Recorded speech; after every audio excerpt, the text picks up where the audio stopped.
I'm a specialist in making murder look like an accident. One of the top assassins in the business. This time, my target was a mafia boss. And very soon, he'd die in an accident. While he was swimming, he suddenly noticed a wristwatch at the bottom of the pool. Curious, he dove under to grab it. That's when I struck, grabbing his arm and pulling him down.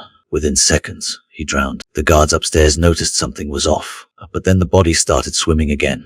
They relaxed, thinking all was fine. The truth is, I was the one moving the body, making it look alive. Once the job was done, I changed into a chef's uniform and walked out calmly. Meanwhile, the guards discovered the boss's corpse. A panic spread across the estate. I used the chaos to quietly disappear. Back home, I burned all the files related to the hit and the news. It reported the mafia boss's death as an unfortunate accident. As the one assassin in the game, I live by one rule. Never get emotionally involved. But that rule got tested when the organization sent me to kill someone. His name was Harry. I hesitated.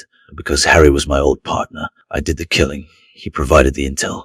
We trusted each other like brothers. I went to speak with the boss. Only 2 partners know the details of any given job. 2 people know the details here. Me and Harry McKenna. Harry sold us out.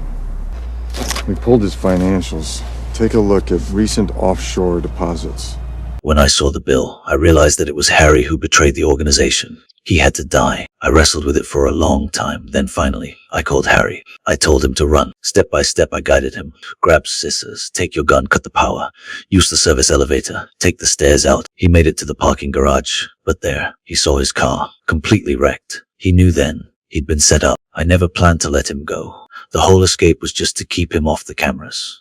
With the car destroyed and Harry dead, I could frame it as a carjacking gone wrong. At that point, Harry didn't resist. He simply handed me his gun. I pulled the trigger. Some time passed. Then Harry's son Steve found out. He'd been a slacker, lazy, aimless. But when he heard his father had been gunned down, he snapped. First thing he did was come find me. He begged me, teach me to be a killer. Looking at his eyes full of fire, and at Harry's photo on my desk, I felt guilty. He didn't know I was the one who killed his father. The next day, I started training him. First weapons, her rifles, MGs, shotguns, sniper rifles, and he picked it up fast, too fast.